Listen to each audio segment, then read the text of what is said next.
Erin Bates marks triumph in recovery, from wheelchair-bound to standing again. For much of the past several weeks, Erin Bates' pain's world has been defined by uncertainty, pain, and fear, yet also by faith, determination, and quiet miracles. A few days ago, she posted a video and photos showing that she had stood, albeit shakily, after weeks of being unable to walk. That moment has become a powerful symbol, the turning of a page in a deeply challenging chapter of her life. The birth, the crisis, and the descent into darkness. Erin and her husband Chad Payne welcomed their seventh child, a son named Henry, on August 25, 2025. It was a joyous occasion for their growing family, but in the days following the delivery, Erin's health took a devastating turn. Shortly after giving birth, Erin developed a urinary tract infection and a kidney infection. What may have begun as routine postpartum complications escalated dramatically. She went into septic shock. In that state, her organs were under severe stress, her immune system overwhelmed, and her body teetering on a precipice.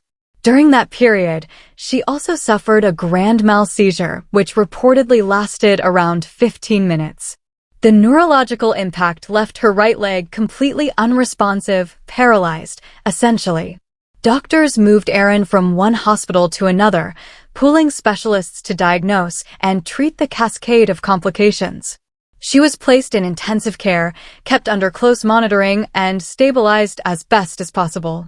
Meanwhile, the newborn Henry was in the NICU, receiving his own care.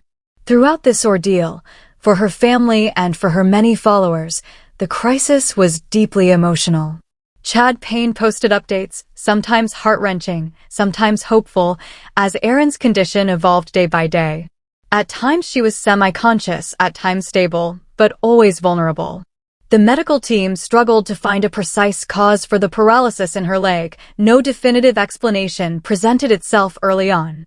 Perhaps the cruelest twist, Erin's own body, which had just been through pregnancy and childbirth, had turned against her in a way that threatened her ability to ever walk again. Homecoming amid unanswered questions. After nearly 3 weeks in the hospital, Erin was discharged and returned home. That moment brought relief to the family, though many uncertainties remained. Erin's right leg still showed no function. She had to be wheeled into her home, reliant on a wheelchair for mobility. Walking was not yet possible.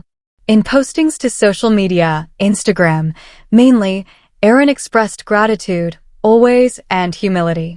She noted that she did not yet have all the answers from her medical team.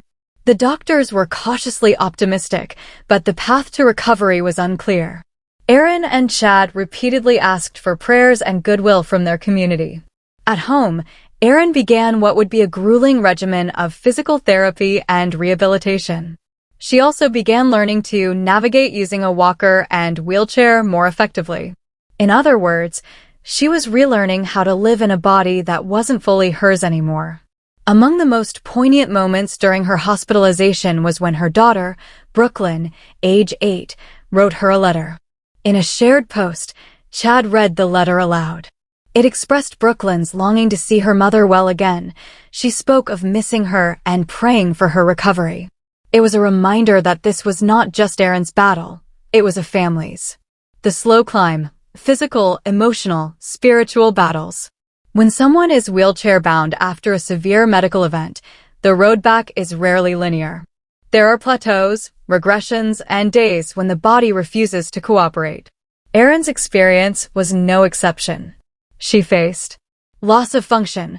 Her right leg remained unresponsive, giving no voluntary control. The doctors had no clear diagnosis at first: nerve injury, stroke, complication of seizure. Each possibility had to be evaluated. Emotional strain, the pain of not being able to move, to interact normally with her children, the specter of long-term disability, all of this weighs heavily. Yet Erin frequently wrote of crying until she laughed and laughing until she cried, describing a heart overflowing with gratitude. Dependence. For someone used to caring for her young children, being the one cared for is especially difficult. She was carried, wheeled, and held up through tears and prayers. Physical therapy and rehabilitation. Day by day, Erin's team pushed her to attempt small movements. Neurological exercises, muscle stimulation, walking simulation. The aim: to reawaken nerve pathways and rebuild strength. Faith and support. Erin and Chad's strong faith played a central role. They publicly acknowledged prayer as a sustaining force. Friends, family, and fans offered encouragement and support. The medical staff, doctors, nurses, therapists, provided their professional care and compassion. Through it all, Erin showed remarkable resilience. There were moments of despair, yes, but also moments of awe and gratitude at small improvements, a twitch, a sensation, a tiny lift. Each felt like a victory when compared against the possibility that she might never walk again. The milestone moment. First steps. On October 2nd, Erin shared a post on Instagram. For weeks, my leg has not worked, and today it moved. She described how she finally took her first steps.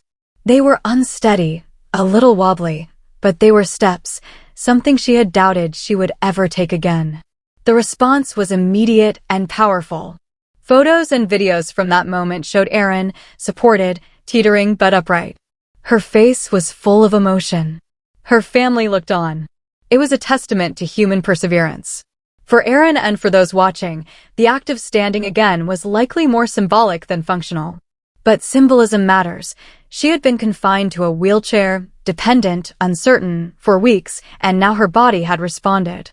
The possibility of recovery, long shadowed by fear, seemed real once more. What this moment means and what it doesn't. Standing again after being wheelchair-bound is an enormous psychological milestone. It says, I am not done fighting. It says, maybe there's hope yet. But it does not guarantee full recovery. Here is what this breakthrough implies and what still must be resolved. What it implies. 1. Neural reawakening. There must be some restoration in nerve signaling or functional recovery in muscles to allow the limb to respond. 2. Physical potential. The body can respond, even after prolonged paralysis, if given the chance. 3. Moral victory. For Erin, for her family, for her supporters, this is a morale boost, a proof that her struggle is not in vain. 4. Motivation to press on. Such a milestone often fuels renewed energy for further rehabilitation. What it doesn't imply yet. 1. Full walking ability. She is not yet walking independently. Those steps were assisted or supported. 2. Permanent recovery. Just because some function returns does not guarantee that it will sustain or progress. 3. Absence of setbacks. Recovery often involves relapses or plateaus. 4. Closure of diagnosis. Medical teams must still diagnose exactly what caused the paralysis and how best to treat it. In short, this is a hopeful turn, not a definitive resolution. The wider context, navigating risks, faith, and public scrutiny.